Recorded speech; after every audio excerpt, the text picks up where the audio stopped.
Yeah, Nikki, Eric, I learned a lot. Now, this was a very straightforward, very critical report. Now, the Yolo County Civil Grand Jury found that a lot of these officials knew what was going on, but didn't do anything to stop it. Now, the report doesn't focus on criminal charges. However, it focuses on what happened and what can be done to prevent something like this from happening again.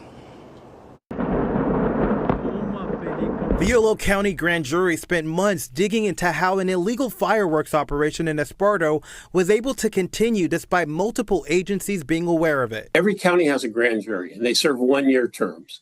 And we came into office right about the 1st of July. So this event took place as we were entering into our service. The process is we just start collecting things. We start collecting documents. We start making lists of people we want to interview. The report states that sheriff's deputies, fire officials, and a number of county departments all had knowledge of the operation for years. There was a lot of knowledge about the existence of this place. There was knowledge that fireworks businesses are not permitted in Yolo County, and yet all the people involved that were aware of this that we could find, no one, as near as we could ascertain, took any action to try to stop it. The grand jury says its role is not to file charges, but to identify problems and recommend fixes.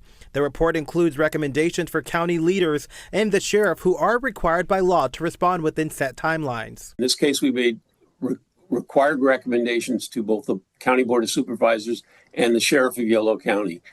The Board of Supervisors had 90 days and it must respond to us by law. They don't have to agree, but they have to give a response. And the same is true for the sheriff. I think he gets 60 days. Zeiger says while officials may have believed they were acting in the county's best interests, the outcome shows there's room for improvement. I think they thought they were doing the right thing for the county. It just turned out very badly. And I'd like to think that there's a review of that and careful consideration given to our recommendations so that we have a better chance of avoiding this kind of thing in the future.